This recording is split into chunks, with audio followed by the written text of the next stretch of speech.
Hello viewers. आज हम जिस मूवी का रिकैप करने वाले हैं उसका नाम है द आउटफिट,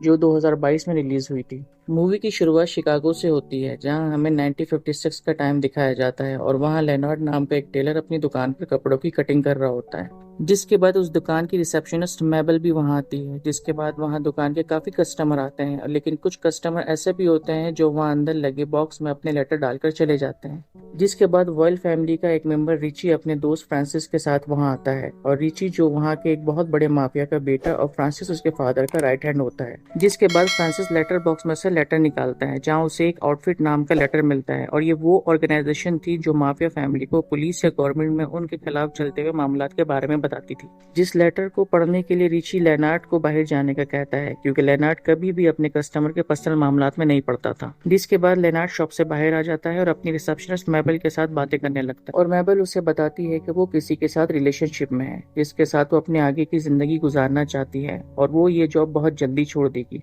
इस पे लेनार्ड उसे कहता है कि ये तुम्हारी जिंदगी है, जैसे चाहो गुजारो। और ये सुनकर मेबल काफी खुश हो जाती है, और इसके बाद रिची और फ्रांसिस वहां से चले जाते हैं। जिसके बाद मेबल लेनार्ड के साथ काम करने में मदद करती है, और कुछ देर बाद वो भी घर चली जाती है, और वहीं लेनार्ड बाकी का काम करते हुए अपनी शॉप में ही सो जाता है। और देर रात आवाज से उसकी आंख खुल जाती है, और उसे आवाजों से पता चलता है कि रिची और मेबल शॉप में आए हुए हैं, जहां हमें पता चलता है कि रिची ही मेबल का बॉयफ्रेंड है। और वो दोनों आपस में बातें करने लगते हैं, जिसे लेनार्ड दीवार के पीछे से सुन रहा होता है। और रिची मेबल को बताता है कि उसके फादर फ्रांसिस पे उससे ज्यादा भरोसा करते हैं, जो बात उसे पसंद नहीं, और उसके फादर उस पर भरोसा इसलिए करते हैं क्योंकि फ्रांसिस ने एक दफा लड़ाई के दौरान गोली खाकर मेरे फादर की जान बचाई थी।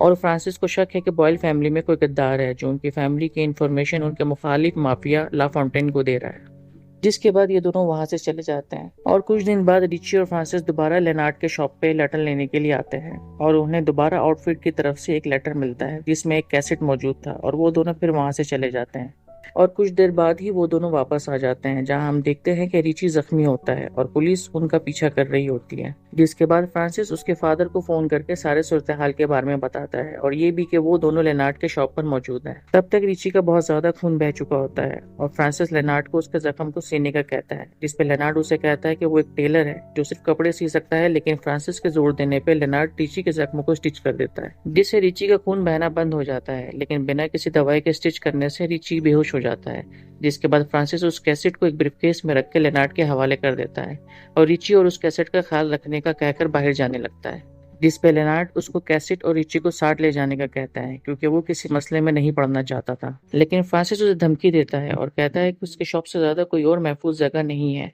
और वो टेप रिकॉर्डर ढूंढने जा रहा है ताकि उस कैसेट में क्या है सुन सके। और उसे यकीन था कि उस कैसेट में उस गद्दार की रिकॉर्डिंग थी, जिसको सेफ रखना बहुत जरूरी था, और वो जल्दी वापस आने का कह के चला जाता है। फ्रांसिस के जाने के कुछ देर बाद ही रिची को होश आ जाता है, और लेनार्ड उसे बताता है कि फ्रांसिस कैसेट प्लेयर ढूंढने गया है। उसके बाद लेनार्ड रिची से पूछता है कि क्या उसे भी लगता है उसकी टीम में कोई गद्दार है, जिस पर रिची बोलता है कि उसे इसके बारे में कुछ भी नहीं पता। जिस पे लेनार्ड उसे बताता है कि गद्दार कभी फैमिली में से नहीं होता, बल्कि फैमिली से जुड़े बाहर के लोग होते हैं। मतलब लेनार्ड का इशारा फ्रांसिस की तरफ था। जिसके बाद वो काम करने लगता है, और काम करते हुए रिची को बताता है कि असल में मैं ही वो गद्दार हूँ जो बॉयल फैमिली की मालूमात दूसरे लोगों को दे रहा हूँ। पहले तो रिची थोड़ा हैरान होता है, उसके बाद वो इस बात को मजाक समझकर हंसने लगता है, और साथ ही लेनार्ड भी उसके हंसने लगता है। और रिची लेनार्ड को बोलता है कि वो एक आम सा टेलर है जो किसी माफिया फैमिली का क्या ही बिगाड़ सकता है। जिस पे लेनार्ड उससे बताता है कि वो एक टेलर नहीं बल्कि एक कटर है, और दोनों में काफी फर्क होता है, क्योंकि टेलर कपड़े सीता है और कटर कपड़ों को काटता है। जिसके बाद वो रिची से कहता है कि हो सकता है फ्रांसिस ही वो गद्दार हो, क्योंकि वो तुम्हारी फैमिली का हिस्सा नहीं है, और तुम्हारी फैमिली को नुकसान पहुंचाकर वो सब चीजों पर कब्जा करना चाहता हो। उसी के साथ ही फ्रांसिस शॉप पे वापस आ जाता है, और इससे पहले कि वो रिची से मिलता, लेनार्ड उससे मिलकर उसे झूठ बोलता है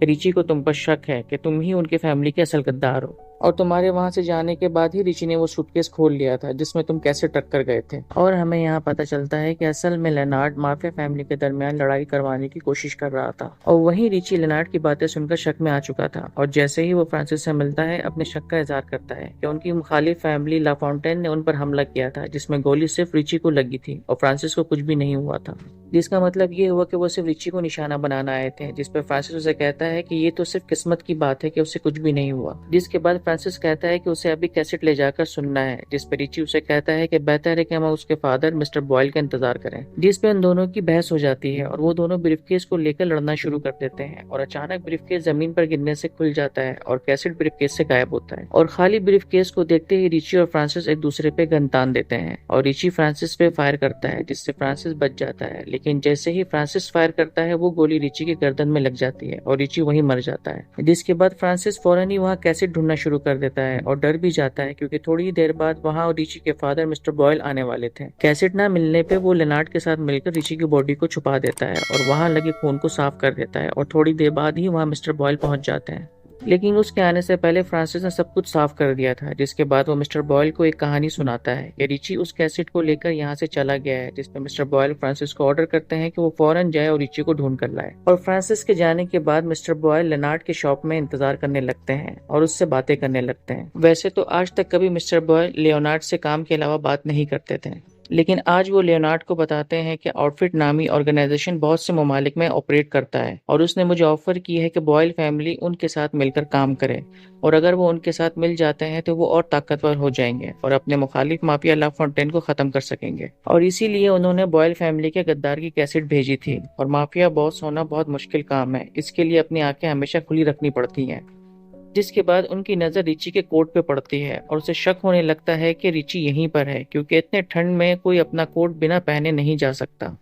जिसके बाद मिस्टर बॉयल लेनार्ड को धमकी देते हैं और सच बताने का कहते हैं। इससे पहले लियोनार्ड मिस्टर बॉयल को सच बताता वहां फ्रांसिस मेबल को लेकर आ जाता है और लियोनार्ड मेबल को खतरे में देखकर झूठ बोलने पे मजबूर हो जाता है और मिस्टर बॉयल को बताता है कि ला फाउंटेन से लड़ाई के दौरान फ्रांसिस ने उनके बहुत सारे आदमी को मार दिया था, जबकि रिची किसी को भी नहीं मार पाया। जी शर्मिंदगी में रिची दोबारा ला फाउंटेन के ठिकाने पे गया है ताकि उन पर हमला होने का बदला ले सके और खुद को साबित कर सके, और रिची ने ही उसे ये सब बताने से मना किया था ताकि आप परेशान न हो। जिसके बाद मिस्टर बॉयल फ्रांसिस से पूछते हैं कि वो मेबल को यहाँ क्यों लेकर आया है, जिस पर फ्रांसिस उससे बताता है कि मेबल रिची की गर्लफ्रेंड है और उससे उस पर शक था, तभी वो इसे यहाँ उसका पता करने के लिए लाया था। जिस पर मिस्टर बॉयल मेबल से पूछते हैं कि क्या उसे पता है कि इस वक्त रिची कहाँ है, जिस पर मेबल साफ इनकार कर देती है कि उसे कुछ नहीं पता रिची इस वक्त कहाँ है। जिस पर फ्रांसिस बहुत चालाकी से काम लेता है और मिस्टर बॉयल को बताता है कि उसने मेबल के घर में खून के निशान देखे हैं जो रिची के हो सकते हैं। जिस पर मिस्टर बॉयल बहुत गुस्से में आ जाते हैं और मेबल को धमकी देने लगते हैं, लेकिन लियोनार्ड अपनी बातों से मामले को ठंडा करने की कोशिश करता है और जहां हमें पता चलता है कि लियोनार्ड की बीवी और बच्चे घर में आग लगने की वजह से जलकर मर गए थे। जिसके बाद वो मेबल को ही अपनी फैमिली की तरह समझता था। उसी वक्त फोन की घंटी बजती है और लियोनार्ड फोन उठाकर कहता है कि रिची का फोन था, जो ला फाउंटेन से लड़ाई के बाद स्ट्रीट 43 में छुपा हुआ है और उसे मदद की जरूरत है। जिसे सुनकर मिस्टर बॉयल और उनके आदमी फौरन रिची की मदद के लिए चले जाते हैं, लेकिन फ्रांसिस वहीं रुकने का फैसला करता है और मिस्टर बॉयल से कहता है कि वो यहीं रुककर लियोनार्ड और मेबल पर नजर रखेगा। मिस्टर बॉयल के जाने के बाद फ्रांसिस लियोनार्ड से पूछता है कि उसने झूठ क्यों बोला, जिस पे लियोनार्ड उससे बताता है कि उसने जानबूझकर मिस्टर बॉयल को वहां भेजा है ताकि जब वो वहां जाए तो उनके मुखालिफ माफिया ला फाउंटेन उन पर हमला करके उनको खत्म कर दे। और इसके बाद लियोनार्ड फ्रांसिस को बताता है कि जिस गद्दार को वो लोग ढूंढ रहे हैं वो असल में मेबल है, जो रिची से मालूमात हासिल करके डबल एजेंट बनकर पुलिस और ला फाउंटेन को फराहम कर रही थी, जिसके लिए ला फाउंटेन उसे अच्छे खासे पैसे भी दे रहा था। लेकिन मेबल को ये नहीं पता था कि लियोनार्ड ने उस पर नजर रखी हुई है और वो मेबल के सारे सीक्रेट जानता था और मिस्टर लियोनार्ड ने ही वहां रखे कैसेट को भी गायब किया था, जिसके फौरन बाद ही वहां ला फाउंटेन के लोग आ जाते हैं ताकि फ्रांसिस से वो लोग कैसेट हासिल कर सकें। जिस पर फ्रांसिस लियोनार्ड को कहता है कि वो ला फाउंटेन को बातों में लगाए रखे ताकि वो उन पे पीछे से हमला कर सके।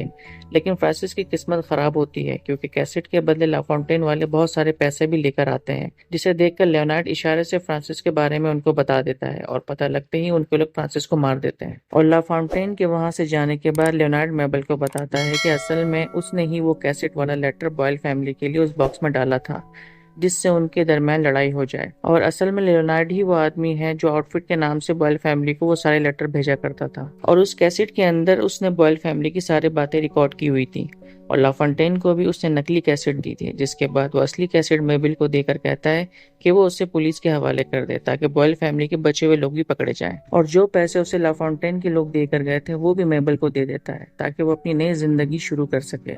और मेबल के वहां से जाने के बाद वो अपने शॉप पे पेट्रोल डालकर आग लगा देता है और अचानक ही वहाँ फ्रांसिस आ जाता है जो अभी तक जिंदा था और लियोनार्ड पे गोली चला देता है जो लियोनार्ड के कंधे पे लग जाती है और उसके बाद फ्रांसिस की गोलियां खत्म हो जाती हैं। जिसके बाद लियोनार्ड उसे अपने टैटू दिखाता है और बताता है कि वो भी लंदन का एक नामवर गैंगस्टर हुआ करता था, लेकिन मेरे गलत कामों की वजह से मेरे दुश्मनों ने मेरे घर में आग लगा दी थी, जिससे मेरी बेटी और मेरी वाइफ जलकर मर गई थी। इसीलिए मैंने सब कुछ छोड़कर यहाँ आकर टेलर की दुकान खोली थी, जो काम मुझे मेरे दोस्त ने सिखाया था। लेकिन मिस्टर बॉयल मेरे पहले कस्टमर बन गए और जिस वजह से मैं लंदन से भागकर शिकागो आया था, बॉयल की वजह से वो सभी चीजें यहाँ पे दोबारा होना शुरू हो गई थी। तभी मैंने फैसला कर लिया था कि उससे और उसके गैंग को खत्म कर दूंगा, जिसमें मैं कामयाब भी हो गया। जो सुनकर फ्रांसिस काफी हैरान हो जाता है, जिसके बाद लेनार्ड उसे गले में कैंची मारकर मार देता है और दुकान में आग लगाकर बाहर आ जाता है। और यहाँ मूवी का एंड हो जाता है। और अगर आपको इस मूवी की एक्सप्लेनेशन पसंद आई है तो नीचे कमेंट में जरूर बताइएगा और चैनल को सब्सक्राइब कीजिएगा। सी यू इन नेक्स्ट वीडियो।